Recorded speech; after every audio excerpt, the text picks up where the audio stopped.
বিসমিল্লাহির রহমানির রহিম। দয়াময় পরম দয়ালু আল্লাহর নামে। জুমার খুতবায় সংক্ষিপ্ত আলোচনার বিষয়বস্তু, কোরআন সুন্নাহর ইলম নেব কার কাছ থেকে। আজকের এই আলোচনাটি নেওয়ার কারণ আছে। অনেক দিনই ভাই আমাকে অনুরোধ জানিয়েছেন যে প্রকৃত আলেম কিভাবে চেনা যাবে এ বিষয়ে আপনার একটা খুতবা চাই। আমি চেষ্টা করব ইনশাআল্লাহ আজকে আলেমদের সম্পর্কে কিছু কথা কোরআন এবং হাদিস থেকে দলিল সহ উপস্থাপনের ইনশাআল্লাহ। সম্মানিত উপস্থিতি, জান্নাতি লোকের সংখ্যা কম, জাহান্নামী লোকের সংখ্যা বেশি।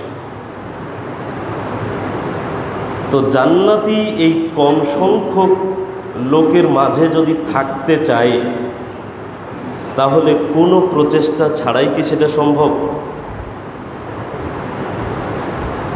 এই অল্প সংখ্যক জান্নাতি লোকের মাঝে থাকতে হলে কোরআন সুন্নাহর সঠিকভাবে অনুসরণ করতে হবে।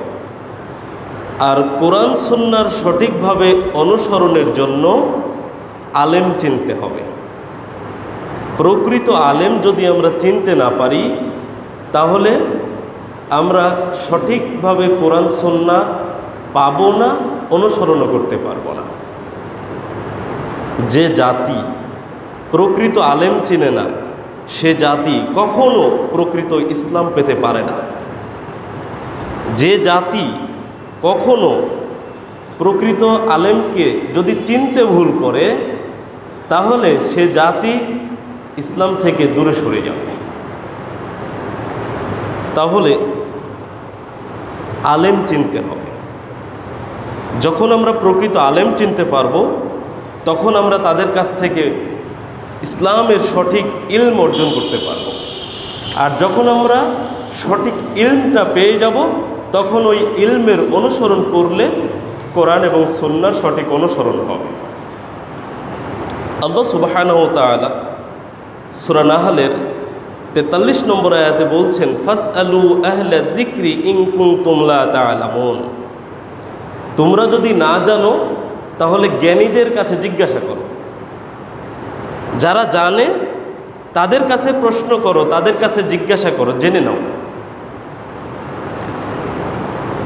অর্থাৎ যারা কিতাবের জ্ঞান রাখে, আল্লাহ প্রেরিত ওহীর বিধানের জ্ঞান যাদের নিকটে আছে, তুমি যদি না জানো তাহলে তাদের কাছে জেনে নাও, যারা কিতাবের জ্ঞান রাখে।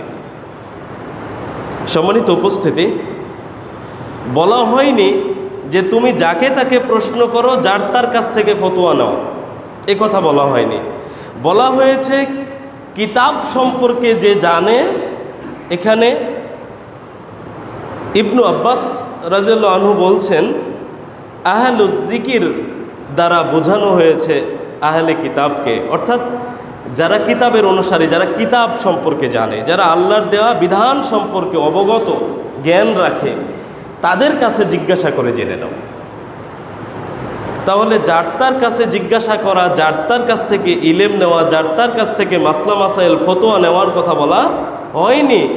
যিনি কিতাব সম্পর্কে জানেন, কোরআন সুন্নাহর জ্ঞান রাখেন, তার কাছে জানতে বলা হয়েছে। অথচ বর্তমানে আমরা কি করছি? আমরা যাকে যখন মন চাচ্ছে তাকে তখন ধর্মের প্রশ্ন করি। ইসলামের বিভিন্ন বিষয় জানতে আমরা তাদের শরণাপন্ন হই, তাদের কাছে জিজ্ঞাসা করি। এখন তারা কি করছে? তারা আমাদেরকে ভুল পথে পরিচালিত করছে। রাসূল সাল্লাল্লাহু আলাইহি ওয়াসাল্লাম এই জন্য আমাদেরকে বলছেন একটি ভবিষ্যৎবাণী। সহিহ বুখারীতে 7307 নম্বর হাদিস,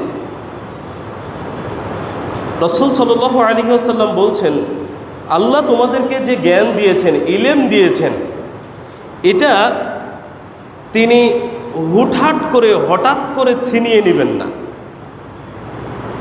হঠাৎ করে তিনি এই ইলমটা ছিনিয়ে নেবেন না, এই জ্ঞানটা তুলে নেবেন না। তিনি কি করবেন? তিনি আলেমদেরকে ক্রমশ উঠিয়ে নেওয়ার মাধ্যমে তিনি জ্ঞানকে তুলে নেবেন, ইলমকে তুলে নেবেন। তার মানে কোরআন সুন্নাহর অনুসারী, কোরআন সুন্নাহর সঠিক জ্ঞান রাখে এমন আলেমদের মৃত্যুর মাধ্যমে আল্লাহ সুবহানাহু ওয়া তাআলা ক্রমশ ইলম তুলে নেবেন, জ্ঞান তুলে নেবেন। রাসূল সাল্লাল্লাহু আলাইহি সাল্লাম বলছেন, তখন থাকবে কে? জাহেল, অজ্ঞ, মূর্খ মানুষরা দুনিয়ায় থাকবে। আর মানুষ তাদের কাছে গিয়ে ফতোয়া চাইবে, তাদের কাছে গিয়ে ইসলামের বিভিন্ন বিষয় জানতে চাইবে। তখন এই অজ্ঞ, মূর্খ, জাহেল লোকেরা নিজেদের মন গড়া ইচ্ছা মতো ফতোয়া, মাসলা মাসাইল পেশ করবে। এরা মানুষদেরকে পথভ্রষ্ট করবে, এরা নিজেরা পথভ্রষ্ট এবং এরা মাসলা মাসাইল মানুষকে পেশ করার মাধ্যমে মানুষকে পথভ্রষ্ট করবে। রাসূল সাল্লাল্লাহু আলাইহি সাল্লাম বলছেন, বুখারীর হাদিস।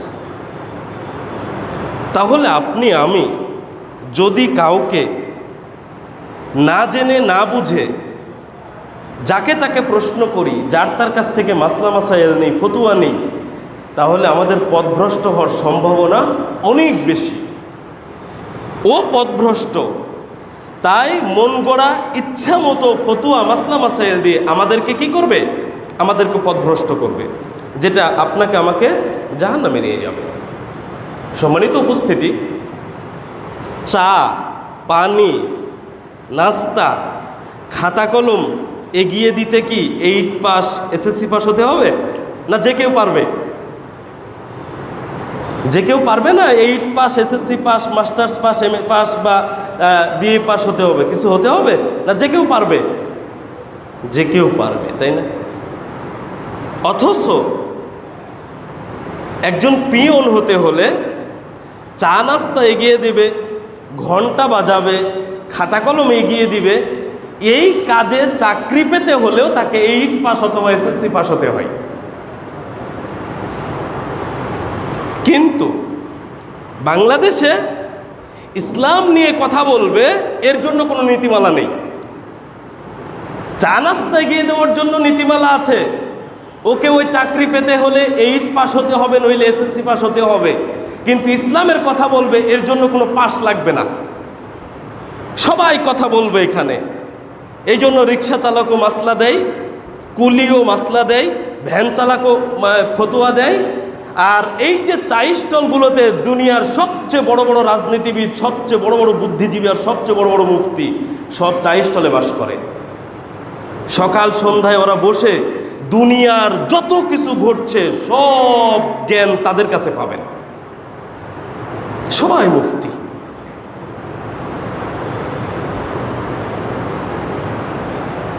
কয়েকদিন আগেই তো কুরবানি গেছে, তাই না? তো আমাদের রাজশাহী বাগমারাতে ঈদের আগের দিন এক লোক মহিষ জবাই করেছে। তা আমার কাছে প্রশ্ন আসছে যে ঈদুল আজহার চাঁদ দেখার পরে কুরবানির আগে তো কিছু জবাই করা নিষেধ। চিন্তা করেন, মানে এই 10 দিন আপনি গরু, ছাগল, হাঁস, মুরগি কিছু জবাই করতে পারবেন না, এটা হাদিসে নিষেধ। মুফতি সাহেব ফতোয়া দিয়ে দিয়েছে। মুফতি মানে বুঝতে পারছেন কোন শ্রেণীর মুফতি? এখন আমার কাছে ফোন আসছে যে আসলে কি এটা হাদিসে আছে? তা আমি বললাম আমাদের অবগতিতে নাই, আমাদের অবগতিতে নাই যে কুরবানির ঈদের চাঁদ উঠবে আর কুরবানি শেষ না হওয়া পর্যন্ত আপনি কিছু জবাই করতে পারবেন না, খেতে পারবেন না। এটা কোরআন হাদিস দ্বারা আমাদের কাছে প্রমাণিত নয়। তাহলে চিন্তা করেন, যেখানে সেখানে মাসলা মাসাইল ফতোয়া যে কেউ দেয়, চিন্তা ভাবনা কিচ্ছু নাই যে আমি কে, আমার অবস্থান কি, আমি কথাটা বলতে চাচ্ছি এটা আমার দ্বারা শোভা পায় কিনা, সে যোগ্যতা আমার আছে কিনা, এটা চিন্তা নেই। এদেশে কোনো নীতিমালাই নেই কে ইসলামের কথা বলবে আর কে বলবে না। এই জন্যই তো সন্ত্রাসবাদ আর জঙ্গিবাদ বেড়েছে। সন্ত্রাসবাদ, জঙ্গিবাদ বাড়ার পেছনে একটি অন্যতম প্রধান কারণ হলো এটা। এসএসসি পাস একটা ছেলে এসে জিহাদ সম্পর্কে 2-1টি আয়াত, জিহাদ সম্পর্কে 2-1টা হাদিস পড়েই উগ্রতা ছড়াচ্ছে। জিহাদে নামতে হবে, এখন ফিলিস্তিনে যেতে হবে, ইসরায়েলের সাথে যুদ্ধ করতে হবে। আশ্চর্য ব্যাপার। যদি একটা নীতিমালা থাকতো ইসলামের কথা কে বলবে, তাহলে এই সমস্যাগুলো কমে যেত, এতটা হতো না। মদিনা ইউনিভার্সিটি থেকে পড়ে আসা আলেমের কোনো মূল্য নাই বাংলাদেশে, কেউ চিনে না। অথচ জেনারেল শিক্ষিত বিএ পাস এমএ পাস একটা ছেলে জঙ্গিবাদ ছড়াচ্ছে, উগ্রতা ছড়াচ্ছে, হাজার হাজার লক্ষ লক্ষ যুবক তার পিছনে দৌড়াচ্ছে। মদিনা ইউনিভার্সিটি থেকে পিএইচডি করে আসা আলেমকে চিনে না। কিসের ভিত্তিতে কথা বলছে? সম্মানিত উপস্থিতি, তাহলে চা এগিয়ে দেওয়ার জন্য, নাস্তা এগিয়ে দেওয়ার জন্য, পানি এগিয়ে দেওয়ার জন্য আমাদেরকে কিছু একটা পাশ করে চাকরি নিতে হচ্ছে। ইসলামের কথা বলার জন্য আমাদের কোনো ডিগ্রিরও প্রয়োজন হয় না, আমাদের কোরআন সুন্নাহর জ্ঞানেরও প্রয়োজন হয় না। যে যেভাবে পারছে সে সেভাবে মাসলা মাসাইল ফতোয়া দিয়ে যাচ্ছে। সম্মানিত উপস্থিতি, আমরা যদি যার তার কাছ থেকে এইভাবে মাসলা মাসাইল নেই, যাকে তাকে কোরআন সুন্নাহর বিষয়ে ফতোয়া জিজ্ঞাসা করি, তাহলে তারা আমাদেরকে পথভ্রষ্ট করবে, জাহান্নামে নিয়ে চলে যাবে। পথভ্রষ্ট মানুষ কখনো কাউকে পথ দেখাতে পারে না। যে মানুষ পথ চিনে না সেই মানুষ পথ দেখাবে কিভাবে? এটা তো সম্ভব নয়। এই জন্য রাসূল সাল্লাল্লাহু আলাইহি ওয়াসাল্লাম বলছেন, সহিহ বুখারী 3606 নম্বর হাদিস, দুআতুন ইলা আবওয়াবি জাহান্নাম, জাহান্নামের দিকে আহ্বানকারীদের উদ্ভব ঘটবে। কি করবে তারা?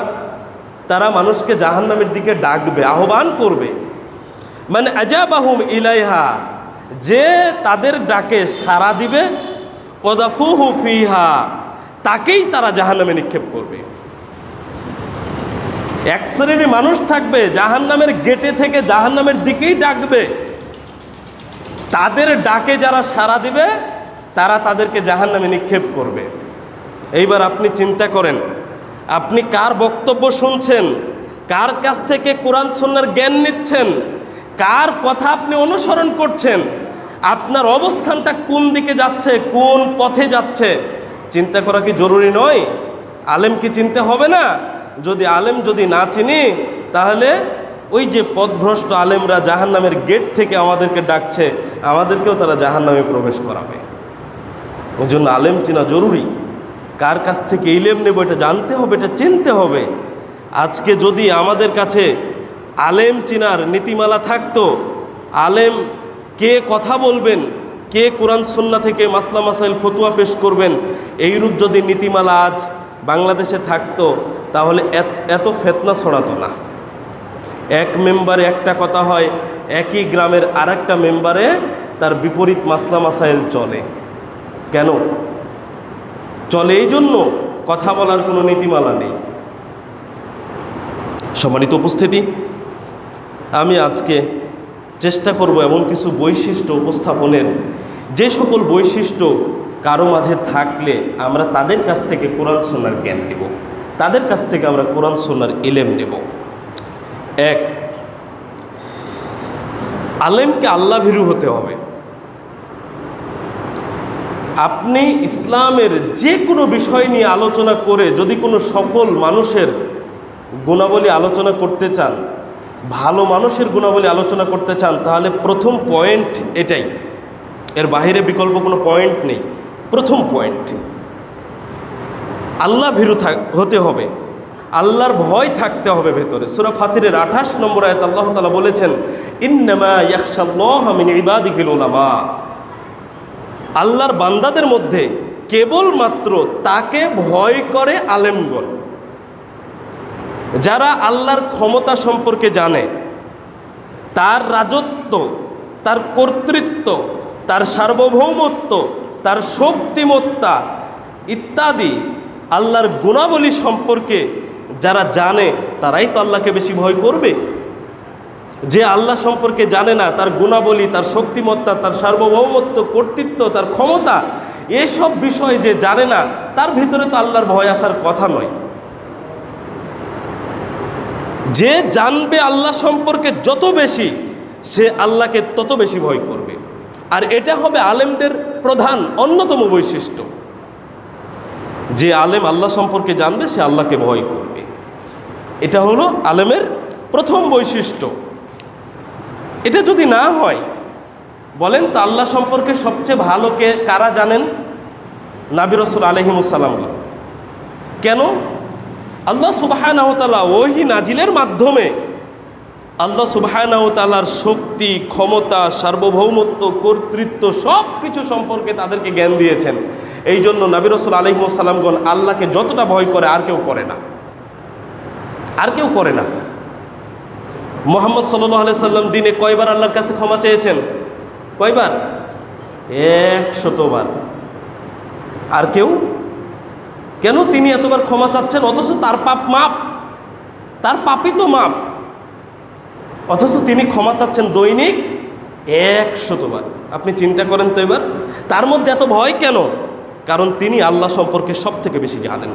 যদি আমরা জানতাম, রাসূল সাল্লাল্লাহু আলাইহি ওয়াসাল্লাম বলছেন, সহিহ বুখারী 6486 নম্বর হাদিস, লাউ তা'লামুনা মা আ'লামু, আমি যা জানি যদি তোমরা জানতে, লা দাহিকতুম কলিলান, তাহলে খুব কমই হাসতে, ওয়ালা বাকাইতুম কাসীরান, আর খুব বেশি কাঁদতে।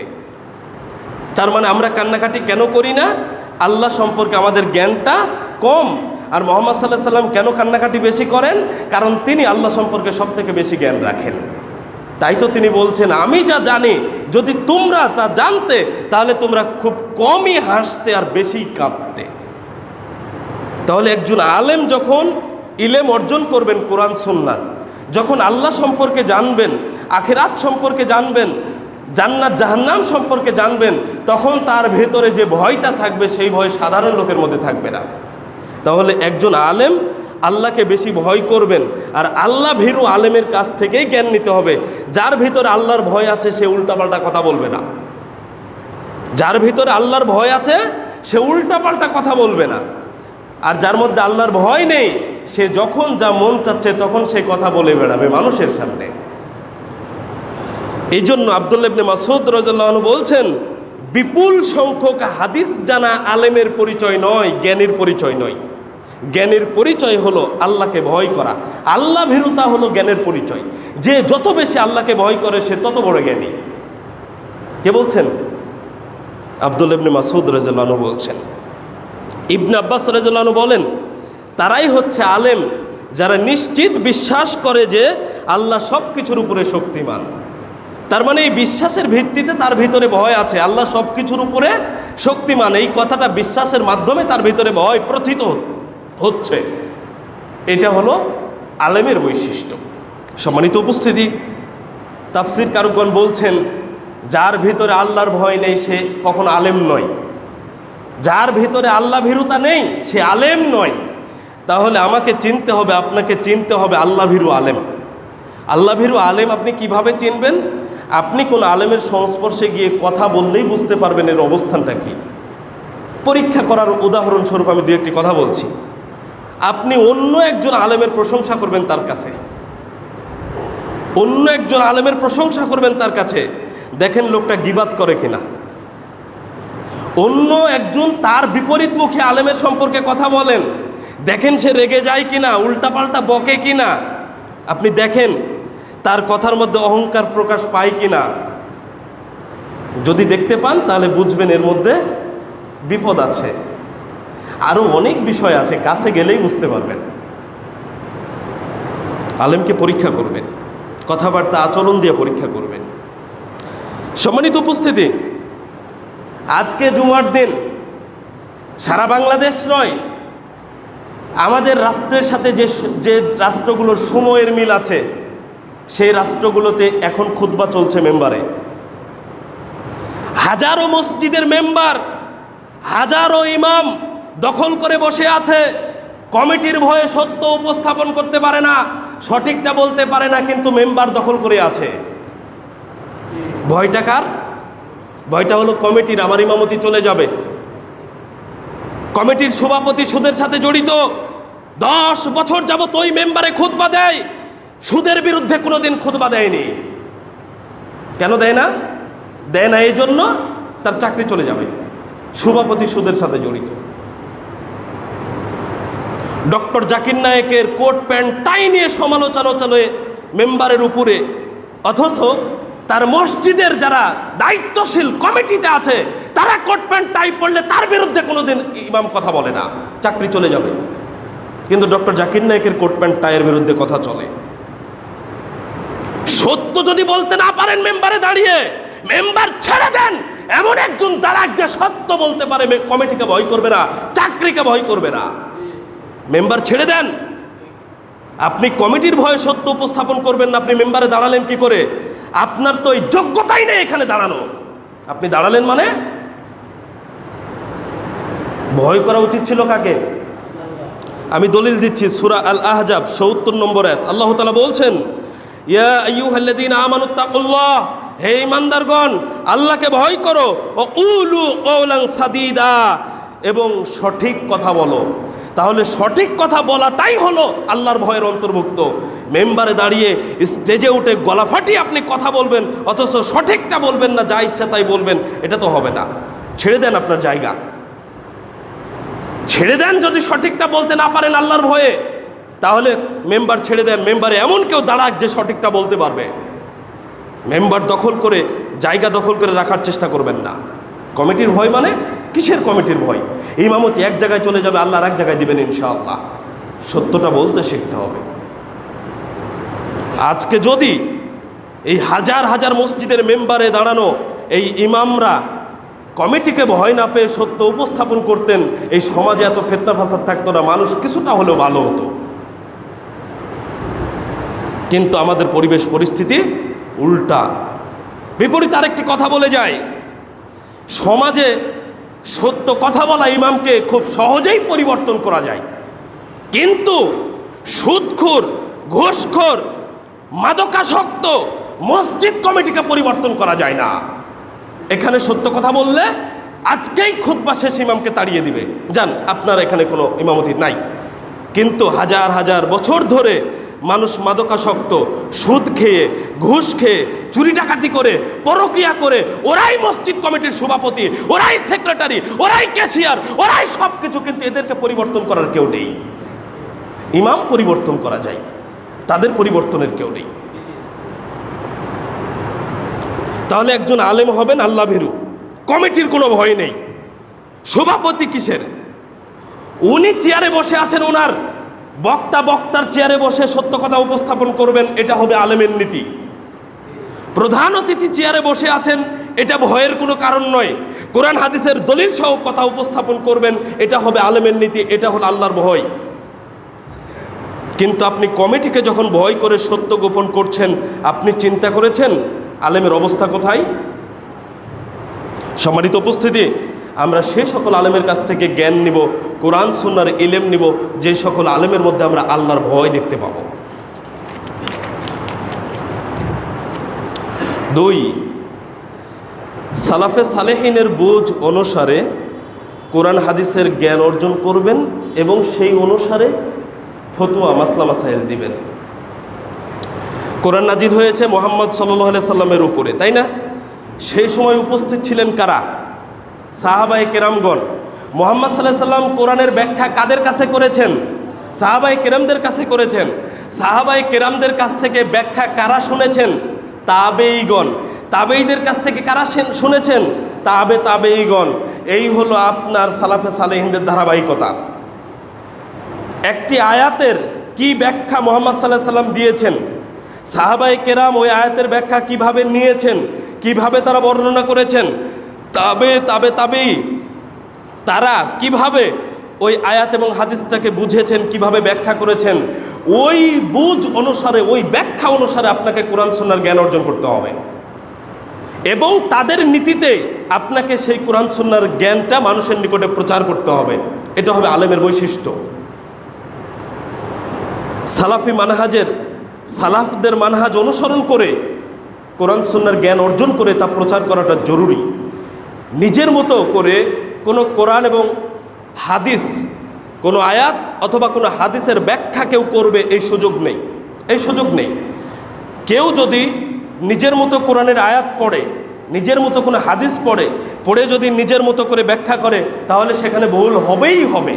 আর যদি সালাফে সালেহিনরা সেই আয়াত বা হাদিসের কি ব্যাখ্যা করেছেন, সেই ব্যাখ্যা যদি তিনি অর্জন করেন, সেই জ্ঞানটা যদি তিনি অর্জন করেন এবং মানুষের নিকটে পেশ করেন, তাহলে এখানে নির্ভরযোগ্যতা এবং নিরাপত্তা থাকে। কিন্তু আজকে দুঃখজনক হলেও সত্য কথা যে নিজেদের দাওয়াতি কাজকর্ম করতে গিয়ে এমন এমন কথা আমরা বলে ফেলি সালাফে সালেহিনদের, যেটা নীতিতেই নাই, তাদের নীতিতে ছিল না, কিন্তু আজকে আমরা আমাদের নীতিতে নিয়ে নিয়েছি। সম্মানিত উপস্থিতি, একজন দায়ী, একজন আলেমের কথা ঔষধ অথবা জীবাণু। যে আলেম কোরআন সুন্নাহর জ্ঞান সালাফে সালেহিনদের নীতি অনুসরণ করে অর্জন করেছেন, যিনি সালাফে সালেহিনদের নীতি অনুসরণ করে মাসলা মাসাইল পেশ করেন, তার কথা সুনিশ্চিত ঔষধের মতো কাজ করবে, যেটা মানুষকে রোগ থেকে সারিয়ে তুলবে। আর যে আলেম বা বক্তা নিজের মন মতো কোরআন হাদিস পড়ে, নিজের মন মতো মানুষের নিকটে ব্যাখ্যা দেয়, কোনো সালাফে সালেহিনদের যে নীতিগুলো আছে কোনো নীতি তিনি অনুসরণ করেন না, এই বক্তা, এই আলেমের কথা হলো জীবাণুর মতো। জীবাণুর কাজ হলো কোনো কিছুকে ধ্বংস করে ফেলা, অর্থাৎ এই সকল আলেম বা বক্তাদের কথা আপনাকে আমাকে ধ্বংস করে ফেলবে। সুতরাং সালাফে সালেহিনদের কাছ থেকে আমরা যেটা পাবো সেটাই আমাদেরকে অর্জন করতে হবে এবং সেই অনুসারে আমাদেরকে দাওয়াত পেশ করতে হবে। আপনি যখন কোনো আলেমের কাছে কথা শুনবেন তখন আপনাকে এটা খেয়াল রাখতে হবে। কথা আর কথা, আপনাকে একজন লোক একটা মাসলা পেশ করলো, মাসলাটা নিজের মতো হলো নাকি সালাফে সালেহিনদের মধ্যে এই আমলটা ছিল, এটা আপনার জিজ্ঞাসা করা উচিত। এটা আপনার জিজ্ঞাসা করা উচিত। যেমন উদাহরণস্বরূপ, মহিষ কুরবানি দেওয়া যাবে কিনা, আপনাকে একজন বলছেন যে মহিষ কুরবানি দেওয়া যাবে পরিস্থিতি বিবেচনা করে, কেউ বলছেন মহিষ যে কোনো জায়গায় কুরবানি করা যাবে। আপনি যদি সচেতন মানুষ হন, সালাফে সালেহিনদের বোঝ অনুসারে যদি কোরআন হাদিস বুঝতে চান, তাহলে আপনার প্রশ্ন করতে হবে সালাফে সালেহিনদের মধ্যে কেউ মহিষ কুরবানি করেছেন কিনা। আমি একটা সাধারণ উদাহরণ দিলাম, যদিও এগুলো নিয়ে মতানৈক্য আছে, কিন্তু একটা উদাহরণ দিয়ে বোঝানোর চেষ্টা করছি।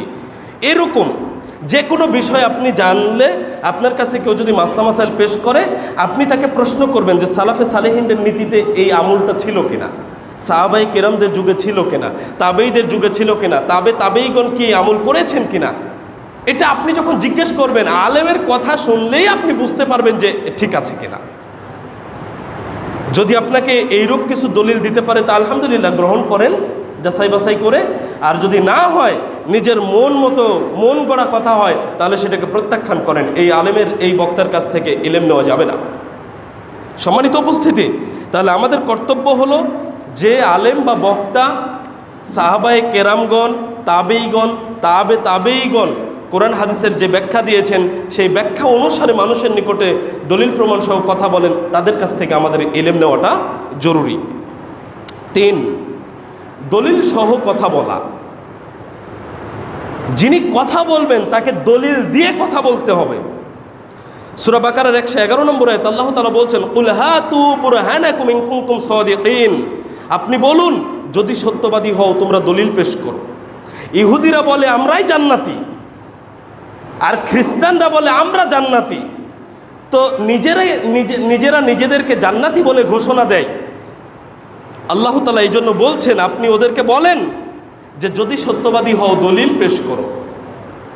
তাহলে আপনি যে বিষয়ে দাবি করছেন, যে বিষয়ে কথা বলছেন, আপনাকে সেই বিষয়ে দলিল পেশ করতে হবে।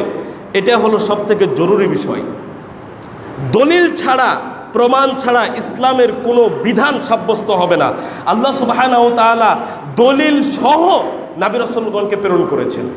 সুতরাং আপনাকেও দলিল সহ ইসলামের বিধিবিধান নিতে হবে। আজকে এই সমাজে হাজারো কথা এবং কাজ চালু আছে যার কোনো দলিল প্রমাণ কোরআন এবং হাদিসে নাই। আয়াতের অপব্যাখ্যা, জাল জয়ীফ হাদিসে ভরপুর আজকের এই সমাজ। ওগুলোই আমরা প্রচার করে যাচ্ছি। বাচ্চারা কথা বলছে, ওদেরকে সরিয়ে দেন, ওদেরকে সরিয়ে দেন, আলাদা হও। সম্মানিত উপস্থিতি, আলেমের কর্তব্য হলো আলেম যে কথা বলবেন সেই কথার প্রেক্ষিতে তিনি দলিল দিবেন। আমি এই কথাটা এখান থেকে বলেছি, এটা হলো আলেমের জন্য নিরাপত্তা। আমি আমার নিজের থেকে বলিনি, এই দেখেন আয়াত, এই তো হাদিস, এটা তার নিরাপত্তা। এই নিরাপত্তা যেমন তার জন্য, এই নিরাপত্তা আমার মতো আপনার মতো শ্রোতার জন্য। সাধারণ মানুষের শ্রোতার কর্তব্য হলো বক্তার কাছ থেকে যা শুনবেন তা দলিল এবং প্রমাণ সহ শুনবেন। সহিহ বুখারী ৬২৪৫ নম্বর হাদিস, আবু সাঈদ খুদরি রাদিয়াল্লাহু আনহু বলছেন, একবার আমি আনসারদের মজলিসে উপস্থিত ছিলাম। এমন সময় হঠাৎ আবু মুসা ভীত সন্ত্রস্ত অবস্থায় উপস্থিত হলেন। তিনি বললেন, আমি 3 বার ওমর রাদিয়াল্লাহু আনহুর নিকটে গিয়ে অনুমতি প্রার্থনা করেছি, কিন্তু আমাকে অনুমতি দেওয়া হয়নি, তাই আমি ফিরে এলাম। ওমর রাদিয়াল্লাহু আনহু আবু মুসাকে প্রশ্ন করেছেন যে তুমি ভিতরে প্রবেশ করলে না কেন? তা আবু মুসা আশারী রাদিয়াল্লাহু আনহু বললেন যে আমি প্রবেশের জন্য 3 বার অনুমতি চেয়েছি, আমাকে অনুমতি না দেওয়ায় আমি ফিরে এসেছি। কেননা রাসূল সাল্লাল্লাহু আলাইহি সাল্লাম বলেছেন, তোমরা 3 বার অনুমতি প্রার্থনা করবে কারো বাড়িতে প্রবেশের জন্য। যদি অনুমতি দেওয়া হয় প্রবেশ করবে, অনুমতি যদি দেওয়া না হয় তাহলে বাড়িতে ফিরে যাবে। এই কথাটি বলার পরে ওমর রাদিয়াল্লাহু আনহু বলছেন, তুমি যে কথাটি বললে অবশ্যই তোমাকে এই কথার উপরে দলিল প্রমাণ পেশ করতে হবে। ওমর রাদিয়াল্লাহু আনহু আল্লাহর কসম করে এই কথা বললেন, আল্লাহর কসম, তুমি যে কথা বলেছ এই কথার উপরে তোমাকে দলিল প্রমাণ পেশ করতে হবে। আবু মুসা আশারী রাদিয়াল্লাহু আনহু ভীত সন্ত্রস্ত, এখন ভীত সন্ত্রস্ত। দলিল কে চেয়েছেন? ওমর রাদিয়াল্লাহু আনহু। কথাটা কার নামে গিয়েছে? মুহাম্মদ সাল্লাল্লাহু আলাইহি সাল্লামের নামে। দলিল দিতে না পারলে গর্দানের কি হবে বুঝতে পারছেন?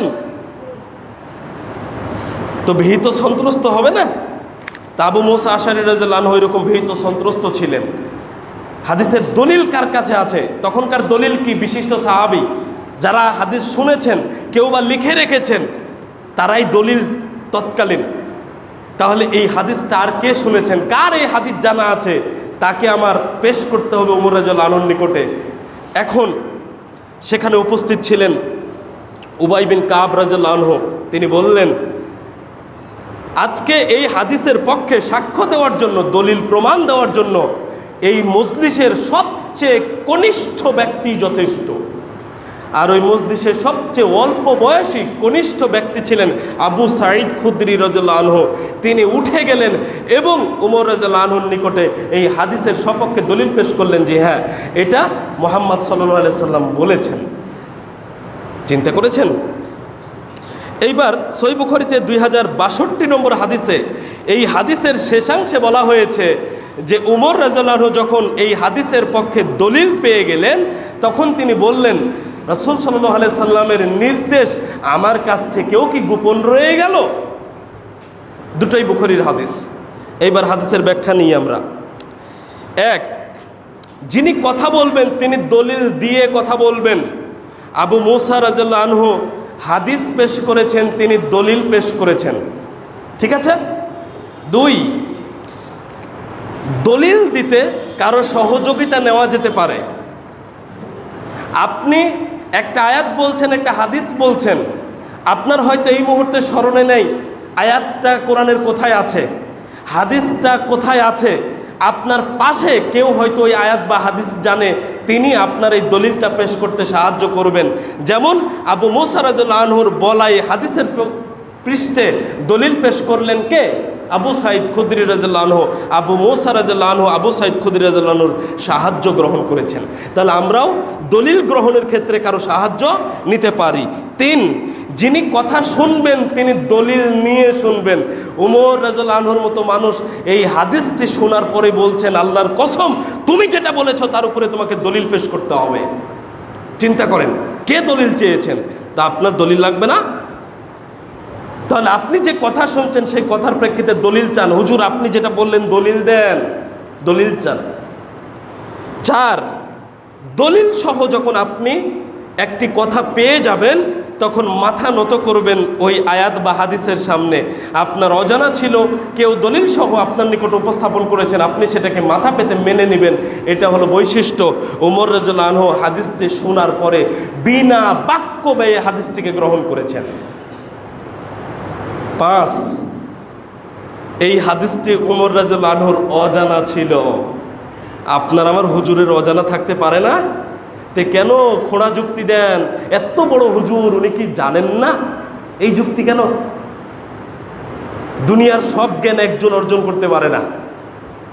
আল্লাহ সব মানুষকে সব জ্ঞান দিয়ে দেননি। সুতরাং কখনোই এই কথা বলবো না যে অমুক কি জানে না, অমুক কি জানে না। এত বড় আলেম, ওমর রাদিয়াল্লাহু আনহুর একটা হাদিস অজানা ছিল, আপনার আমারও অজানা আছে, থাকবে, এটাই সত্য কথা। সুতরাং কাউকে সব জানতা ভাববো না, ঠিক আছে? কেউ নাই জানতে পারে। সব থেকে বেশি হাদিস বর্ণনাকারী সাহাবীর নাম কি? আবু হুরায়রা রাদিয়াল্লাহু আনহু। তো তিনি তো 5000-এর উপরে হাদিস বর্ণনা করেছেন। তো যেই সাহাবী 10টা বা 20টা বা 100টা 500টা হাদিস বর্ণনা করেছেন, বলেন তো আবু হুরায়রা রাদিয়াল্লাহু আনহুর সাথে তার পার্থক্য নাই জানার? একজন নারী হয়ে আয়েশা রাদিয়াল্লাহু আনহা যতগুলো হাদিস বর্ণনা করেছেন, অনেক পুরুষ সাহাবী আছে ততগুলো হাদিস বর্ণনা করতে পারেনি। তাহলে দুইজনের মধ্যে কি জানার কম বেশি নাই? তাহলে আপনি কেন বলছেন এত বড় আলেম কি এই হাদিস জানে না বা কিছু জানে না, উনি এই কাজ করেছেন, এটা বিদআত হয় কি করে? কেন বলছেন? এসব খোঁড়া যুক্তি, এসব যুক্তি চলবে না। আমি হাদিস থেকে দলিল পেশ করলাম, আমি আমার দলিল পেশ করিনি। ওমর রাদিয়াল্লাহু আনহুর এই হাদিস অজানা ছিল, তাই তো তিনি বলছেন আমার কাছ থেকেও কি হাদিস গোপন রয়ে গেল? তার মানে এই হাদিসটা তিনি জানতেন না। সুতরাং আমাদের অজানা থাকতে পারে। সম্মানিত উপস্থিতি, যে ব্যক্তির নিকট কোরআন হাদিসের দলিল আছে সেই ব্যক্তির মুখে লাগাম থাকবে। লাগাম মানে যা তা বলবে না। আর যার কোরআন হাদিসের দলিল নাই সে লাগামহীন কথাবার্তা বলবে। আপনি ঘোড়াকে বেঁধে রেখেছেন খুঁটিতে, ঘোড়া কতখানির মধ্যে ছোটাছুটি করতে পারবে বলেন তো? ওই রশি যতখানি পর্যন্ত আছে ততখানিতে সে ছোটাছুটি করবে, ঠিক কিনা? কিন্তু আপনি যদি ঘোড়াকে ছেড়ে দেন তাহলে ঘোড়া যত জায়গায় যাওয়ার সুযোগ পাবে ততগুলো জায়গায় সে চড়ে বেড়াবে, লাফালাফি করবে। যেই আলেমের কাছে কোরআন সুন্নাহর দলিল আছে সেই আলেম বক্তৃতায় দাঁড়িয়ে যা তা মুখে বের করে না, বলে না। কারণ তার দলিল হলো তার লাগাম। আমার কাছে এই দলিল আছে, এতখানি বলার পরেই থেমে যাবেন উনি। আর যার দলিল প্রমাণ নাই তার মুখে কোনো লাগাম থাকবে না, যা ইচ্ছা তাই বলবে। প্রমাণ দেখবেন, জনৈক মুফতি সাহেব বক্তৃতায় গত বছর বললেন যে যদি কোনো নামাজি ব্যক্তির করোনা হয় তাহলে কোরআন মিথ্যা। আস্তাগফিরুল্লাহ বলবেন না নাউজুবিল্লাহ বলবেন? কি বলবেন? কিছুই তো বললেন না। সারা পৃথিবীর সব মানুষ যদি কোরআনকে মিথ্যা বলে, কোরআন কি মিথ্যা হয়ে যাবে না সত্যই থাকবে? আমার আপনার কথার উপরে কোরআন হাদিসের সত্য মিথ্যা নির্ভর করবে না। এখন ওই হুজুরকে যাচাই করেন, মুফতি সাহেবকে। বাংলাদেশে নামাজি লোক তো দূরের কথা, বাংলাদেশের বড় বড় আলেমরা করোনা আক্রান্ত, কোরআন কি মিথ্যা হয়ে যাবে? লাগামহীন কথাবার্তা, জ্ঞানের স্বল্পতা থাকলে এই ধরনের কথা বলা যায়, আকীদায় ত্রুটি থাকলে এই ধরনের কথা বলা যায়, মানহাজে সমস্যা থাকলে এই ধরনের কথা বলা যায়। অথচ এই ধরনের আলেমরা নাকি আন্তর্জাতিক মুফতি। পাসপোর্ট আছে কিনা আল্লাহই জানে, আন্তর্জাতিক হয় কি করে? কি পাসপোর্ট ছাড়া আন্তর্জাতিক হয় নাকি? আবার বক্তৃতায় দাঁড়িয়ে আমার অমুক সার্টিফিকেট আছে, অমুক সার্টিফিকেট আছে, আমি অমুক পাস, অমুক এমফিল, অমুক পিএইচডি ইত্যাদি কথা বলে মানুষের নিকটে নিজের জায়গাটা বাড়ানোর চেষ্টা করছে। এটা নাকি আলেম? সম্মানিত উপস্থিতি, দলিল প্রমাণ সহ যিনি কথা বলছেন তার কথা নেবেন, দলিল প্রমাণ ছাড়া যিনি কথা বলেন তার কথা কখনোই গ্রহণযোগ্য নয়। 4, আলেম হবেন অহংকার মুক্ত। কেন এই পয়েন্টটা নিলাম? যার মধ্যে অহংকার আছে তিনি সব জানতা, তিনি সব জানতা। কেউ যদি তার ভুল ধরে সঠিকটা দেন তাহলে তিনি নেবেন না। কেন নেবেন না? তার অহংকারের গতি, আমি তারটা নিলে তো আমি ঠকে যাব, ছোট হয়ে যাব। তাহলে সত্য গ্রহণে অহংকার তাকে বাধা প্রদান করবে। যে আলেমের মধ্যে অহংকার থাকবে তার কাছ থেকে জ্ঞান নেওয়া যাবে না।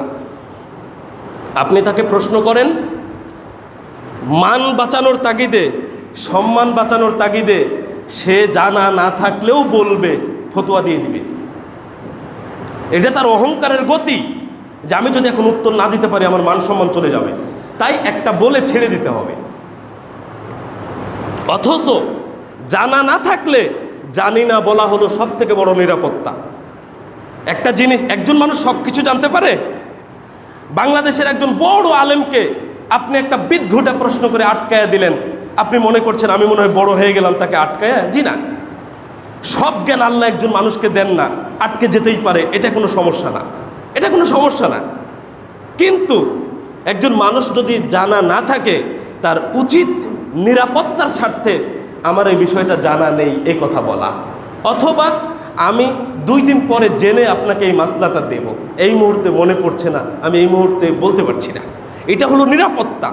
কিন্তু অহংকারী যিনি আলেম, যার মধ্যে অহংকার আছে, এই মানুষটি আপনাকে তাৎক্ষণিক সব কিছু দিবে, সময় নিলেও সম্মান যাবে, উত্তর দিতে না পারলেও সম্মান যাবে, এই জন্য উল্টাপাল্টা বকবে। অথচ জানা না থাকলে জানি না বলাটা সব থেকে জরুরি। এটা সালাফে সালেহিনদের একটা নীতি। আল্লাহ তাআলা কি বলছেন সূরা বানী ইসরাইল 36 নম্বর আয়াত, ওয়ালা তাকফু মা লাইসা লাকা বিহি ইলম, যে বিষয়ে তোমার কোনো জ্ঞান নেই সেই বিষয়ের অনুসরণ করো না। আল্লাহ বলছেন, আমি বলিনি। যে বিষয়ে তোমার জ্ঞান নেই, যে বিষয় তোমার জানা নেই, সেই বিষয় তুমি অনুসরণ করো না। ইন্নাস সামা ওয়াল বাসর ওয়াল ফুয়াদ, নিশ্চয় কান, চোখ এবং অন্তর, কুল্লু উলাইকা কানা আনহু মাসউলা, এদের প্রত্যেকটা জিনিসই, এদের প্রত্যেকটা বিষয় জিজ্ঞাসিত হবে। আপনার চোখ, আপনার আমার কান, আপনার আমার অন্তর, এই বিষয়গুলা জিজ্ঞাসিত হবে। তাহলে একটু চিন্তা করে দেখেন, না জেনে কোরআন সুন্নাহর কোনো কথা মানুষের নিকটে প্রচার করলে আল্লাহ তাআলা হুঁশিয়ারি দিয়ে দিলেন, তোমার কান, তোমার চোখ, তোমার অন্তর সম্পর্কে তুমি জিজ্ঞাসিত হবে। আর আল্লাহ তাআলা বলছেন, যেটা জানো না সেটার অনুসরণ করো না। তাহলে যে আলেম বা বক্তা যে বিষয়টি জানেন না, সেই বিষয়টি বলার প্রয়োজন নেই। কেউ প্রশ্ন করলে সোজা নম্র ভাষায় বিনয়ী হয়ে বলবেন, এটা আসলে আমার এই মুহূর্তে স্মরণ হচ্ছে না, অথবা এটা আমার অবগতিতে নেই, আমি জেনে জানানোর চেষ্টা করব। এটা হবে আলেমের বৈশিষ্ট্য। অহংকার মুক্ত হওয়ার এটা মাধ্যম। কিন্তু যার মধ্যে অহংকার আছে, সে কখনো এই নীতি অবলম্বন করতে পারবে না। জানি না বললেই মান সম্মান শেষ। সম্মানিত উপস্থিতি, সালাফে সালেহিনদের একটা নীতি হলো, যেই জিনিস জানা নেই সেই জিনিস জানি না বলা, অথবা বলবে এই বিষয়টি আল্লাহ পাকই ভালো জানেন। এটা হলো সালাফে সালেহিনদের নীতি। এটা হলো প্রকৃত আলেমদের নীতি। যে পর্যন্ত জানে সেই পর্যন্ত বলার পরে বলবেন, বাকিটা আমার জানা নেই, আল্লাহ সুবহানাহু ওয়া তাআলাই ভালো জানেন। এটা হলো প্রকৃত আলেমদের নীতি। দেখেন সহিহ বুখারী 4809 নম্বর হাদিস, আব্দুল্লাহ ইবনে মাসউদ রাদিয়াল্লাহু আনহু বলছেন, মান আলিমা শাইআন ফালিয়াকুল বিহ, যে ব্যক্তি কোনো বিষয় জানে সে তা বর্ণনা করবে, সে তা যেন বলে, বর্ণনা করে। ওয়া মান লাম ইয়ালাম, আর যে জানে না, ফালিয়াকুল, সে যেন বলে আল্লাহু আ'লামু, আল্লাহই ভালো জানেন। তাহলে সালাফে সালেহিনদের নীতি কি? সালাফে সালেহিনদের নীতি হলো, যেই বিষয় জানেন সেই বিষয়টা তারা বর্ণনা করবেন, সেই বিষয়ে বলবেন। আর যেটা জানা নেই সেটার ক্ষেত্রে কার কথা বলবেন? আল্লাহই ভালো জানেন। তাহলে আলেমদের নীতি হলো, কোনো বিষয় জানা না থাকলে সোজা আল্লাহর উপরে দিয়ে দিবেন যে আল্লাহই ভালো জানেন। সাহাবায়ে কেরাম কি করতেন? মুহাম্মদ সাল্লাল্লাহু আলাইহি সাল্লাম যখন কোনো প্রশ্ন করতেন, তখন সাহাবায়ে কেরামগণ বলতেন আল্লাহ এবং আল্লাহর রাসূলই ভালো জানেন। আর আমাদের নীতি হয়ে গেছে আল্লাহর উপরে না ছেড়ে দিয়ে নিজের উপরে কর্তৃত্ব খাটানো। এটা এই না এই বলে দেওয়া, না জেনেই। সম্মানিত উপস্থিতি, যার মধ্যে অহংকার থাকবে সে কখনো এই নীতিগুলো অবলম্বন করতে পারবে না, কারণ তার মান সম্মান চলে যাওয়ার বিরাট একটা ভয় আছে। সুতরাং কোনো আলেমের মধ্যে যদি অহংকার দেখতে পান, তার কাছ থেকে ইলম নেবেন না, আপনাকে পথভ্রষ্ট করে ছাড়বে। 5, নবী রাসূল আলাইহিস সালামগণ দাওয়াতের যে নীতি রেখে গেছেন, সেই নীতিতে দাওয়াতি কাজ করতে হবে। মুহাম্মদ সাল্লাল্লাহু আলাইহি সাল্লাম সহ পূর্বের নবী রাসূলগণের দাওয়াতের পদ্ধতি কিন্তু একই ছিল। তারা কিসের দাওয়াত দিয়েছেন? তারা দাওয়াত দিয়েছেন 3টি বিষয়ের প্রতি: তাওহীদ, রিসালাত, আখিরাত। তাওহীদ কি? আল্লাহ সম্পর্কে, আল্লাহর একত্ববাদ। সর্বপ্রথম দাওয়াত হবে তাওহীদের উপরে। আজকে দুঃখজনক হলেও সত্য কথা, বাংলাদেশে বড় বড় আলেম ওলামা বসবাস করছেন, কারোই তেমন তাওহীদের উপরে বক্তব্য পাওয়া যায় না। কেন জানেন? তাওহীদ সূক্ষ্মভাবে বোঝা যেমন কঠিন, সাধারণ মানুষকে সূক্ষ্মভাবে তাওহীদ বোঝানোও কঠিন। এই জন্য আলেমরা তাওহীদ নিয়ে বিস্তারিত কথা বলতে চান না, ওই একটু আধটু। আমার জানা মতে বর্তমান সময়ে ইন্টারনেটে তাওহীদের উপরে সবচেয়ে সুন্দর এবং সূক্ষ্ম বক্তব্য আছে শায়েখ মতিউর রহমান মাদানী হাফেজাহুল্লাহ। এছাড়া আমি কাউকে খুঁজে পাই না। তবে অনেকে চেষ্টা করছেন এখন, যেমন শায়েখ ডক্টর আবু বকর মোহাম্মদ জাকারিয়া স্যার, তিনি তো আকীদার উপরে পিএইচডি করেছেন, তার তাওহীদের উপরে খুব সূক্ষ্ম বর্ণনা আছে, মাশাআল্লাহ আছে। বর্তমান সময়ে তরুণ আলোচকদের মধ্যে সবচেয়ে ভালো যাকে আমি মনে করি, শায়েখ আব্দুল্লাহ বিন আব্দুর রাজ্জাক হাফেজাহুল্লাহ। এই দিনী ভাইটি তাওহীদের উপরে অনেক সুন্দর কথা বলছেন। আপনারা তাদের তাওহীদ বিষয়ক আলোচনাগুলো শুনবেন, তাদের আকীদা বিষয়ক সূক্ষ্ম আলোচনাগুলো শোনা খুবই জরুরি। তাওহীদের উপরে আর কেউ সহজে আলোচনা করতে চায় না, আমরাও খুব ভয় পাই, কারণ তাওহীদ বোঝা যেমন কঠিন, বোঝানো আরও কঠিন। একটু ইদিক উদিক গেলেই মানে অবস্থা খারাপ, কারণ ওটা আল্লাহর সাথে সম্পৃক্ত বিষয়। সুতরাং তাওহীদের উপরে আপনারা সূক্ষ্ম আলোচনা শোনার জন্য শায়েখ মতিউর রহমান মাদানী হাফেজাহুল্লাহর বক্তব্য শুনুন, ডক্টর আবু বকর মোহাম্মদ জাকারিয়া স্যারের বক্তব্য শুনুন, বর্তমান সময়ে আব্দুল্লাহ বিন আব্দুর রাজ্জাক বিন ইউসুফের বক্তব্য শুনতে পারেন। তাওহীদের উপরে যদি আরও কোনো আলেম উলামার কোনো সূক্ষ্ম আলোচনা থেকে থাকে তাহলে সেগুলো অনুসরণ করুন, ইনশাআল্লাহ একটা ভালো কিছু পাবেন। আকীদা বিশ্বাস পরিষ্কার হবে, তাওহীদটাকে আপনি সূক্ষ্মভাবে বুঝতে পারলে আপনার ঈমানটা আরও দৃঢ় হবে, আমলে আপনি অগ্রসর হতে পারবেন। আলেমদের উচিত তাওহীদ সম্পর্কে নিজে সূক্ষ্মভাবে জ্ঞান অর্জন করা এবং সূক্ষ্মভাবে মানুষের নিকটে এই বিষয়টা তুলে ধরা। দ্বিতীয় দাওয়াতের বিষয় ছিল রিসালাত। আল্লাহ সুবহানাহু ওয়া তাআলা যা দিয়ে নবী রাসূলগণকে প্রেরণ করেছেন সেটাই মানুষের নিকটে পৌঁছে দেওয়া, কোরআন সুন্নাহর বর্ণনা দেওয়া। আর 3 নম্বর হলো মানুষকে এই সব কিছু দেওয়ার মাধ্যমে আখিরাতমুখী করা, যে আমার মৃত্যুর পরে একটা জীবন আছে, জান্নাত আর জাহান্নাম আছে, সেই জীবনের প্রতি তাদেরকে আকৃষ্ট করা, ধাবিত করা, এটা হলো নবী রাসূলদের দাওয়াত ছিল এই দিকে। কিন্তু আজকে আমরা বক্তৃতায় দাঁড়ালে কোথা থেকে কি ইতিহাস কেচ্ছা কাহিনী ধরি, কি বুঝাই মানুষকে, মানুষও কিছু বুঝে না, হুজুর মানে চোখে ধুলা ছিটিয়ে টাকা নিয়ে চলে যায়। এই তো আমাদের নীতি। না বক্তৃতার মধ্যে তাওহীদ আছে, না রিসালাত আছে, না আখিরাত আছে, কিচ্ছু নেই।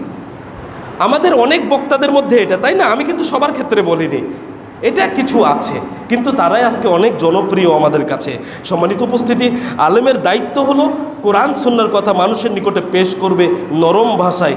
সূরা আলে ইমরান 159 নম্বর আয়াত। হিকমা প্রজ্ঞার সাথে মানুষের কাছে দাওয়াতি কাজ করবে। সূরা নাহাল 125 নম্বর আয়াত। দেখুন কোরআনে বারবার বলা হয়েছে কুল, আপনি বলুন, আপনি বলুন, আপনি বলুন, বারবার বলা হয়েছে।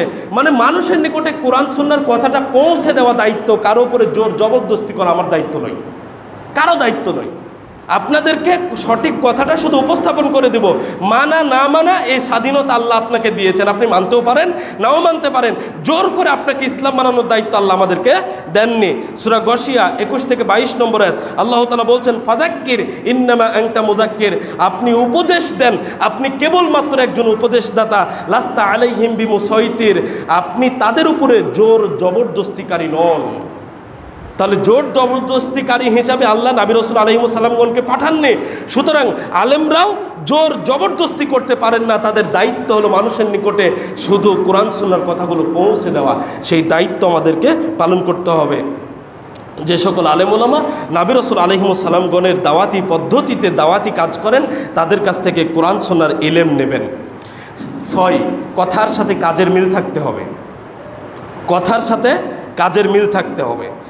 সূরা সফ 2 থেকে 3 নম্বর আয়াত আল্লাহ তাআলা বলছেন ইয়া আইয়ুহাল্লাযীনা আমানু, হে ঈমানদারগণ, লিমা তাকুলুনা মা লা তাফআলুন, কেন সেই কথা বলো যে কথা তোমরা নিজেরাই আমল করো না। কাবুরা মাকতান ইনদাল্লাহি আন তাকুলু মা লা তাফআলুন, আল্লাহর নিকটে অধিক ক্রোধের বিষয়, রাগের বিষয়, অসন্তোষের বিষয় হলো সেইটা যেটা তোমরা বলো কিন্তু তোমরা আমল করো না। তাহলে যে আলেম নিজে বক্তৃতা করেন, ভালো কথা মানুষের নিকটে বলেন, নিজে আমল করেন না, সেই আলেমের কাছ থেকে ইলম নেওয়া যাবে না। আবার আরেকটি জিনিস খেয়াল রাখবেন, সেটি হলো এই, যে সকল আলেমরা নিজের বলা কথার উপরে আমল করেন তাদের কথাই মানুষ বেশি গ্রহণ করে। যারা বলে মানে না তাদের কথা কেউ গ্রহণ করে না। ধরে নিন আপনাদের গ্রামে একজন আলেম আছেন, সেই আলেম বক্তৃতা করেন, নিজের স্ত্রী মেয়ে পর্দা করে না, মানুষ কি তার কথা শোনে? হুজুর নিজে বক্তৃতা করেন, নিজে সুদে টাকা খাটান, এর কথা কি কেউ শোনে? শোনে না। হুজুর নিজে দাড়ি ছাটেন, এর কথা কে শুনবে? বুঝতে পেরেছেন? আমল না থাকলে যে দাওয়াতি কাজ করবে এই আলেমের দাওয়াতি কাজ ফলপ্রসূ হবে না। কিন্তু যে আলেম দাওয়াতি কাজ করেন এবং নিজে আমল করেন তার দাওয়াতি কাজ যথেষ্ট ফলপ্রসূ হয়। সুতরাং আমাদের কর্তব্য হলো, যিনি ইলম অনুসারে আমল করেন, আমলে ঘাটতি থাকবে এটাই স্বাভাবিক, কিন্তু যা বলেন তার উপরে ফরজ আমলগুলো তো থাকতে হবে।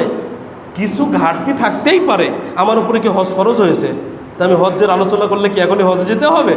তা না। জাকাত তো আমার উপরে ফরজ নয়, কিন্তু আমি আপনার সাথে সুন্দর আচরণ করতে পারি না, আমি টাকনোর উপরে প্যান্ট পরতে পারি না, আমি দাড়ি কাটবো ছাটবো কেন? এগুলো আমল তো ঠিক থাকতে হবে। হুজুর জর্দা খাচ্ছে, হুজুর বিড়ি সিগারেটকে জায়েজ করে দিচ্ছে, কি অবস্থা আজকে! তারা নাকি আমাদের কাছে আলেম, তারা নাকি আজকে আমাদের কাছে আলেম। ইলেমের সাথে আমলের কোনো তাদের মিল নেই। আজকে আপনার বাড়িতে বাবা মারা গেছে, আপনি হুজুরদের দাওয়াত দিয়ে নিয়ে এসে কোরআন তেলাওয়াত করিয়ে হুজুরের পকেট ভরিয়ে বাবাকে জান্নাতে পাঠানোর চেষ্টা করছেন। হুজুরের বাপ মরলে হুজুর আর এক হুজুরের দাওয়াত দিয়ে খাওয়ায়ও না, টাকাও দেয় না। মানে আপনার বাপের জন্য জান্নাত দরকার আছে, হুজুরের বাপের জন্য কিচ্ছু দরকার নেই।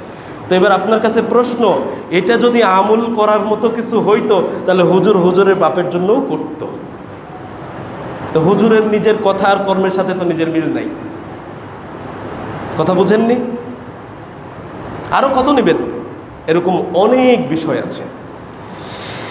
বিচারে কাঠগড়ায় 5টা প্রশ্ন হবে। সুনান তিরমিজি 2417 নম্বর হাদিস, তার একটা প্রশ্ন হলো ইলম অনুসারে সে আমল করেছে কিনা। এক ধাপ কেউ উঠাতে পারবে না এই 5টা প্রশ্নের উত্তর দেওয়ার আগে।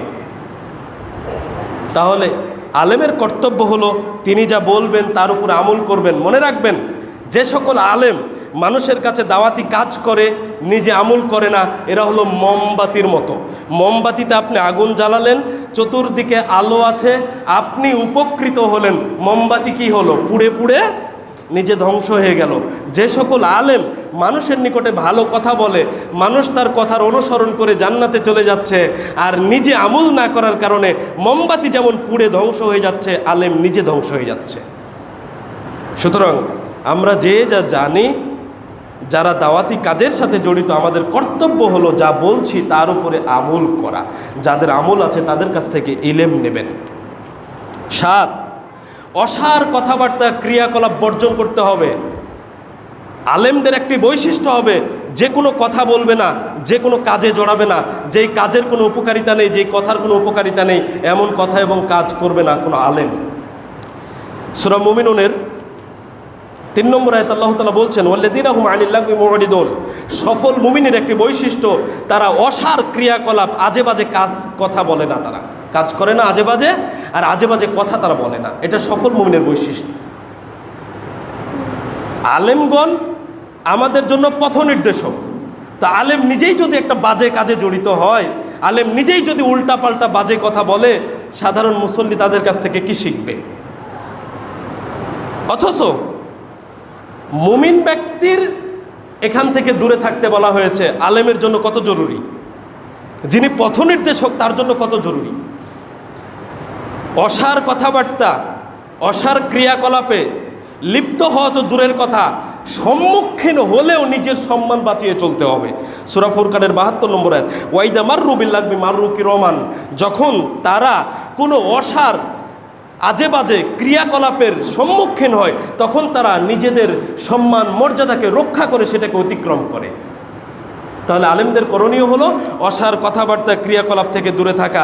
আজকে দুঃখজনক হলেও সত্য কথা, নামধারী কিছু আলেম নামক বক্তা, নামধারী আলেম নামক বক্তা বক্তৃতায় উঠে তারা কৌতুক গান করে মানুষকে হাসিয়ে টাকা পয়সা নিয়ে চলে যায়। গান কৌতুক কিসের অন্তর্ভুক্ত? অসার ক্রিয়াকলাপের অন্তর্ভুক্ত। যে আলেম জেনে বুঝে বক্তৃতার ফাঁকে এই সকল গান কৌতুক মানুষের নিকটে পেশ করে এরা নিশ্চিত কোরআন এবং সুন্নাহকে বড় আঙ্গুল দেখায়। কত বড় ধৃষ্টতা আপনি চিন্তা করতে পারবেন না। আপনি কি শিখবেন এর কাছ থেকে? কি শিখবেন? আমি যদি এখানে বক্তৃতা করতে গিয়ে বলি যে সমাজে আজকে যুবকদের অবক্ষয়ের একটি প্রধান অন্যতম কারণ হচ্ছে গান বাজনা, কথা কি আপনারা বুঝতে পারবেন না? আমাকে গান গেয়ে বলতে হবে যে এই গান আজকে যুব সমাজকে ধ্বংস করছে। হুজুর গান না শুনলে মুখস্থ করলো কি করে? সুর মুখস্থ হলো কিভাবে? আপনি বুঝতে পারছেন হুজুরের অবস্থা? কৌতুক করে মানুষকে হাসাচ্ছে। ওরা 1 ঘন্টা কথার মধ্যে গান না গাইলে, কৌতুক না করলে 1 ঘন্টা সময় ওরা পার করতে পারে না। আলহামদুলিল্লাহ, আলহামদুলিল্লাহ, ঘন্টার পর ঘন্টা বিষয় ভিত্তিক আহলে হাদিস আলেমরা আলোচনা করে, দলিল ভিত্তিক কোরআন সুন্নাহ থেকে সময় ফুরিয়ে যায়। আমাদের কথা আলহামদুলিল্লাহ ফুরায় না, আমাদের গানও গাওয়া লাগে না, কৌতুকও করা লাগে না। ওরা কোরআন হাদিস জানে না, কোরআন হাদিস না জানার কারণে ওরা গান গেয়ে সময় পার করে। আপনারা বুঝেন না। আরো দুঃখজনক ব্যাপার, আপনাদের সামনে গান গেয়ে 1 ঘন্টা পার করে চলে যায়। আপনাদের মতো হতভাগা মুসল্লিরা সামনে বসে থেকে গান শুনেন, পরে আবার প্রশংসাও করেন, কি সুন্দর কণ্ঠ গো। আশ্চর্য ব্যাপার। ফাইজলামি করেন না, ইসলাম নিয়ে ফাইজলামি করেন। আলেম যদি এই রকম অসার কথাবার্তার সাথে জড়িত হয়, মুসল্লি কি শিখবে? স্টেজে বসে থেকে গান গাচ্ছে, স্টেজে বসে থেকে কৌতুক করছে, সভাপতি প্রধান অতিথি বসে আছে, কি করলেন বসে থেকে? আলেম গান গাবে মানে কোরআন হাদিসের কথা বলতে এসে ওকে গান গাওয়ার জন্য নিয়ে আসা হয়েছে? ওকে তো কোরআন হাদিস বলার জন্য নিয়ে আসা হয়েছিল। অসার ক্রিয়াকলাপের সাথে জড়িত হুজুর নিজেই আপনাকে আমাকে শিখাবে কি? ওরাই আবার আন্তর্জাতিক খ্যাতি সম্পন্ন মুফাসসিরে কোরআন, ওরাই সব থেকে জনপ্রিয় বক্তা। মনে রাখবেন, জনপ্রিয়তা বড় আলেম হওয়ার জন্য কোনো পূর্ব শর্ত নয়। জনপ্রিয়তা থাকলেই সে বড় আলেম, লম্বা টুপি পরলে সে বড় আলেম, ভালো কণ্ঠস্বর হলে সে বড় আলেম, এটা ঠিক নয়। আলেম হওয়ার জন্য কোরআন সুন্নাহর সঠিক ইলম প্রয়োজন। ওর ভিতরে যদি বিন্দুমাত্র আল্লাহর ভয় থাকতো তাহলে সে গান গাইতো না, মানুষকে হাসানোর জন্য কথা বলতো না। আমরা কথা বলি, আমাদের কথায় হাসানোর মতো কিছু থাকে না। এই শ্রেণীর আলেমদের কাছে বসবেন না, কথা শুনবেন না, এরা আপনাদেরকে পথভ্রষ্ট করবে। সম্মানিত উপস্থিতি, 8 সচ্চরিত্রবান হওয়া। আলেমগণ নবীগণের কি উত্তরাধিকারী। কিসের উত্তরাধিকারী? মুহাম্মদ সাল্লাল্লাহু আলাইহি সাল্লামের উপরে আল্লাহ যে কোরআন হাদিস নাজিল করেছেন, তিনি চলে গেছেন, তার উত্তরাধিকারী করে গেছেন। ওই দায়িত্ব এখন কে পালন করবে? আলেমগণ পালন করবে। তাহলে মুহাম্মদ সাল্লাল্লাহু আলাইহি সাল্লামের যে চরিত্র ছিল, তার যে আদর্শ ছিল, একজন আলেমকে সেই চরিত্র, সেই আদর্শ গ্রহণ করতে হবে। সূরা আহজাবের 21 নম্বর আয়াতে আল্লাহ তাআলা বলছেন, লাকাদ কানা লাকুম ফি রাসূলিল্লাহি উসওয়াতুন হাসানাহ, তোমাদের জন্য অবশ্যই উত্তম আদর্শ রয়েছে আল্লাহর রাসূলের মাঝে।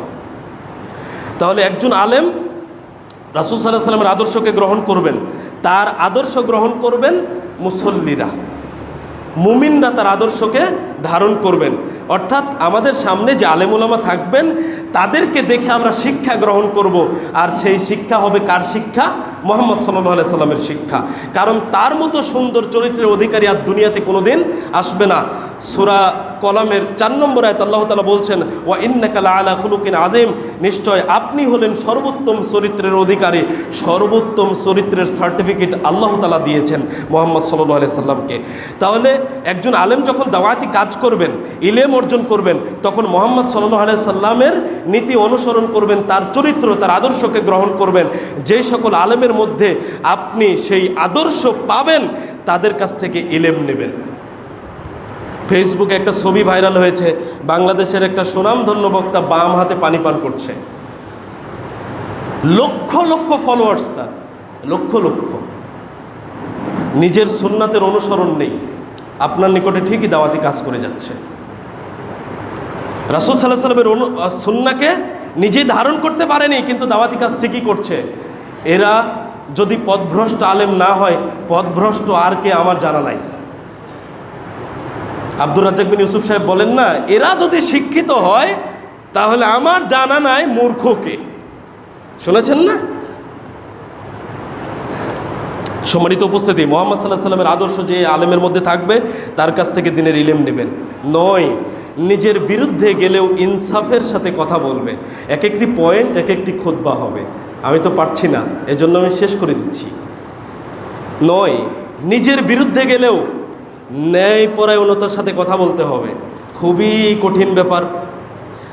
আমার বিরুদ্ধে যদি একটা মাসলা যায় আমার মতের, তাহলে কি আর আমার ভাষা ঠিক থাকে?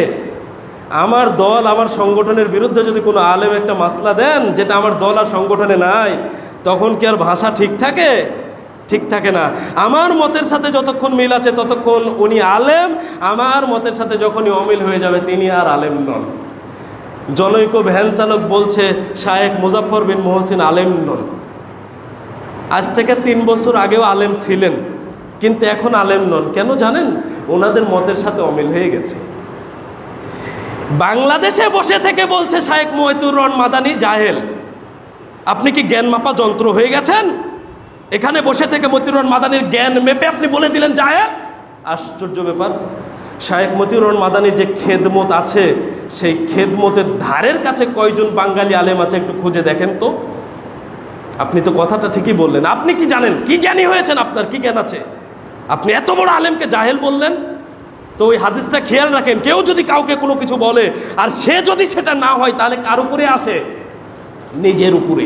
আপনি নিজেই জাহেল। দুটি কথা বলে যাই, একটু ধৈর্য ধরে বসেন। আজকে কোরআন হাদিসে অনেক আয়াত হাদিস নাই। বক্তৃতায় দাঁড়িয়ে কোরআন হাদিস থেকে বিভিন্ন বিষয় নিয়ে মানুষের কাছে দাওয়াতি কাজ করা যায় না, কিন্তু বক্তৃতায় দাঁড়িয়ে কোরআনের হাদিস থাকে না। যে কোনো আলেমকে টার্গেট করে আক্রমণাত্মক কথাবার্তা বলা হয়, সময়টা ওইভাবেই যায়। আপনি কি বলছেন? আপনি বলছেন এসির মধ্যে বসে থেকে বক্তৃতা করছে। আরে ভাই, বাংলাদেশ হলো নাতিশীতোষ্ণ একটি রাষ্ট্র। এখানে শীত গরম সব কিছু আছে, 6 ঋতুর দেশ। বাংলাদেশে যদি কারো বাড়িতে এসি লাগানো হয়, এটা বলেন তো জীবন বাঁচানোর জন্য না বিলাসিতা? আর সৌদি আরবে কেন এসি লাগানো হয়?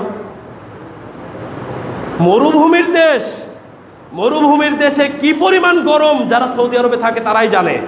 সৌদি আরবের মানুষরা দিনে ঘুমায় আর রাতে কাজ করে। এখানে সৌদি প্রবাসী অনেকেই আছেন, আমি চিনি। এই মসজিদের প্রতিষ্ঠাতা 22 বছর সৌদি আরবে থেকেছেন। কথা বোঝার চেষ্টা করবেন। আপনার আমার দেশে এসি লাগানো হয় বিলাসিতার জন্য, আর সৌদি আরবে মানুষের জীবন জীবিকার তাগিদে একটু আরাম আয়েশের জন্য এসি লাগানো হয়। একজন পরিষ্কার পরিচ্ছন্নতা কর্মীর ঘরেও এসি আছে। শুধু কি শায়েখ মহিউদ্দিন রহমান মাদানীর ঘরেই এসি? কি বুঝলেন? মরুভূমির দেশ, গরম বেশি, মানুষ দিনে গরমের কারণে কাজ করতে পারে না, তাই সৌদি আরবের মানুষরা অধিকাংশ ক্ষেত্রে রাতে কাজ করে, দিনে ঘুমায়। তো সব জায়গায় যখন উনি এসির মধ্যে কথা বলে যা উপকার করেছেন, আপনি বাংলাদেশের মাটিতে থেকে আপনি জনগণের কি উপকার করেছেন? আপনি এত সমালোচনা করছেন কেন? উনি কি তার মাথা খুলে আপনার সামনে দিয়ে দেখিয়েছেন যে ওনার মধ্যে জাহেলিয়াত আছে না ইলেম আছে? আপনি যন্ত্র হয়ে আপনি জাহেল বলে দিলেন, জ্ঞান মেপে দেখলেন না। জ্ঞান মাপা যন্ত্র হয়ে গেছেন আপনারা। সাবধানে কথাবার্তা বলবেন। শায়েখ আবু বকর মোহাম্মদ জাকারিয়া স্যারের পক্ষপাতিত্ব নিয়ে আপনি বলছেন যে ডক্টর গালেবের কি তুলনা হয় শায়েখ আবু বকর মোহাম্মদ জাকারিয়ার সাথে? উনি আসলে সেরা বক্তা, বাংলাদেশের সেরা আলেম। আপনি আবু বকর মোহাম্মদ জাকারিয়া স্যারকে উঁচু করতে গিয়ে, উপরে তুলতে গিয়ে গালেব স্যার সম্পর্কে আজে বাজে বকছেন। আবার যারা গালেব স্যারের সমর্থক তারা বলছেন ডক্টর গালেব স্যারের সাথে কি আবু বকর মোহাম্মদ জাকারিয়া স্যারের তুলনা হয়? ডক্টর গালেব স্যারই সেরা। আপনি ডক্টর গালেবকে উপরে তুলতে গিয়ে আবু বকর মোহাম্মদ জাকারিয়া সম্পর্কে উল্টাপাল্টা বকছেন। ক্ষতি কি ওনাদের দুইজনার হলো না আপনার হলো? আমি বোঝাতে পারছি? কি লাভ করলেন? দুইজনই বিজ্ঞ আলেম, ইলেম নেন, জ্ঞান মাপার দায়িত্ব দেওয়া হয়নি আপনাকে। গালেব স্যার এসে মাথা খুলে আপনাকে বলেননি এই যে আমার এই জ্ঞান আছে দেখো, আর আবু বকর মোহাম্মদ জাকারিয়া স্যারও মাথা খুলে আপনাকে বলেননি দেখো আমার এই জ্ঞান আছে। আপনি জ্ঞান মাপা যন্ত্র হয়ে কে বড় আলেম এটা নিয়ে আপনি চিন্তায় পড়ে গেছেন। বাংলাদেশের জনৈক বক্তা শায়েখ নাসিরউদ্দিন আলবানী রাহিমাহুল্লাহ আলাইহির মতো একজন বিজ্ঞ আলেমকে, এত বড় একজন মুহাদ্দিসকে তিনি ঘড়ির মেকার ইত্যাদি ইটা ওটা বলে তাকে ছোট করে ইমাম আবু হানিফা রহিমাহুল্লাহকে উপরে তুললেন। কোনো সালাফি আলেমকে দেখেছেন ইমাম আবু হানিফা রহিমাহুল্লাহ আলাইকে ছোট করতে? আমরা ইমাম আবু হানিফা রহিমাহুল্লাহ আলাইকে সম্মান করি, আপনারা তো সব মুখে মুখে ইমাম আবু হানিফাকে ভালোবাসেন। ইমাম আবু হানিফার উপরে থিসিস কোনোদিন করেছেন? কিন্তু আমাদের গর্ব শায়েখ ডক্টর শহীদুল্লাহ খান মাদানী হাফেজাহুল্লাহ, তিনি ইমাম আবু হানিফা রহিমাহুল্লাহ আলাইহির আকীদার উপরে ডক্টরেট থিসিস করেছেন। কই আপনারা তো করেননি। খুব ভালোবাসেন ইমাম আবু হানিফাকে, আদর্শ তো নেননি। ইমাম আবু হানিফা কি বলেছেন? ইদা সোহাল হাদিসু ফাহুয়া মাযহাবি, যখন কোনো সহিহ হাদিস পাবে তখন ওটাই আমার মাযহাব। কই আপনি তো সহিহ হাদিস পেয়েও মানেন না, বরং আপনি তুচ্ছ তাচ্ছিল্য করেন। আপনি কি উপকার করলেন শায়েখ নাসিরউদ্দিন আলবানী রাহিমাহুল্লাহ আলাইহিকে ছোট করে? কি উপকার করলেন? দুইজনের জ্ঞান মেপে আপনি দেখেছেন যন্ত্র হয়ে গেছেন জ্ঞান মাপা, কিছুই করেননি।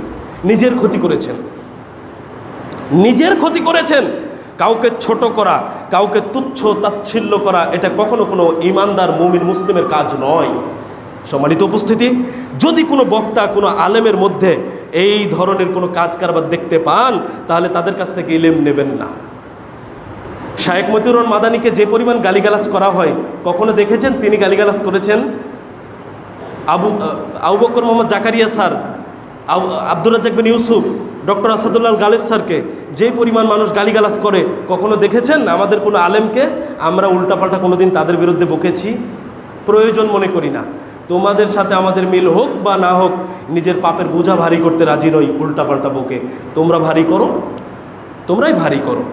সম্মানিত উপস্থিতি, সুতরাং এই বৈশিষ্ট্যগুলো আমাদেরকে ধারণ করতে হবে যারা আলেম তাদেরকে, আর আপনাদেরকে এই বৈশিষ্ট্যের ভিত্তিতে ইলম নিতে হবে। এর বিকল্প কোনো পথ নাই। সত্য কথা, মানে তেতা হলেও সত্য কথা এটা, যে আমাদের নিজেদের বিরুদ্ধে যখন কোনো মাসলা মাসাইল ফতুয়া চলে যায়, তখন আর আমাদের মুখের ভাষা ঠিক থাকে না। অথচ এটা ইনসাফ নয়। আমাদের মুখের ভাষা ঠিক রাখতে হবে। কারো না কারোর সাথে আমার মতের একটু অমিল হতেই পারে, তাকে সম্মান দেখানোটা আমাদের জন্য জরুরি। সম্মানিত উপস্থিতি, 10 এখলাস নিয়ে যে সকল আলেম কথা বলবেন, দিনের দাওয়াতি কাজ করবেন, তাদের কাছ থেকে ইলম নেবেন। এর বেশি কারো কাছ থেকে ইলম নেওয়া যাবে না। এখলাস না থাকলে আলেম জাহান্নামে চলে যাবে। সহিহ মুসলিম 4817 নম্বর হাদিস। এখলাসের সাথে দাওয়াতি কাজ যারা করে, তারা আপনার কাছ থেকে টাকা চেয়ে নেবে না। আমি আপনাদের জালসায় যাব, ঠিক আছে 50,000 দিতে হবে, এই কথা কোনোদিন বলবে না। টাকা যদি আপনি না দেন, খালি হাতে বাড়িতে ফিরে যাবে, তবুও টাকা চাইবে না। এটা হলো এখলাসের একটা পরিচয়। কোরআন হাদিস বলতে গিয়ে তারা অহংকার করবে না। তারা একটা জিনিস না জানলে আল্লাহর উপরে চাপিয়ে দিবে। যা বৈশিষ্ট্য বললাম এতক্ষণ, সবগুলো এখলাস যে আলেমের মধ্যে আছে তার মধ্যে থাকবে। এছাড়া আরও অনেক গুণাবলী আছে। আমি প্রধান কিছু গুণ বা বৈশিষ্ট্য উল্লেখ করার চেষ্টা করলাম। আমরা চেষ্টা করি যাদের মধ্যে, যে সকল আলেম বা দায়ীর মধ্যে এই গুণ বা বৈশিষ্ট্যগুলো থাকবে, তাদের কাছ থেকে আমরা কোরআন সুন্নাহর ইলম নেব। এর বাহিরে কারো কাছে যাব না। যাদের মানহাজ গোপন আছে তাদের কাছ থেকে ইলম নেবেন না। ও শিয়া আকিদার, ও মাযহাবি আকিদার, খারেজি আকিদার, তারপরে মুরজিয়া আকিদার, মুতাজিলা আকিদার, জামায়াতি ইখওয়ানি আকিদার কিনা, আপনাকে এটা জেনে আলেমের কথা শুনতে হবে। যদি মানহাজ পরিষ্কার না থাকে, সেই আলেমের কখনো কথা শুনবেন না। নিজে পথভ্রষ্ট, আপনাকে পথভ্রষ্ট করবে। সুতরাং আমি আপনাদেরকে বিনীত অনুরোধ করছি যে এই কয়টি বৈশিষ্ট্য বললাম, এই বৈশিষ্ট্যগুলো খুঁজে বের করে আলেমের সাথে মিলিয়ে দেখে তাদের কাছ থেকে কোরআন সুন্নাহর ইলম নেবেন। আল্লাহ সুবহানাহু ওয়া তাআলা আমাদের প্রত্যেককে সঠিক ইলম অর্জন করে, তার অনুসরণ করে আল্লাহর সন্তুষ্টি অর্জনের তৌফিক দান করুন। আল্লাহুম্মা আমিন। আকুলু কওলি হাযা আস্তাগফিরুল্লাহ লি ওয়া লাকুম ওয়া লিসাইরিল মুসলিমিন।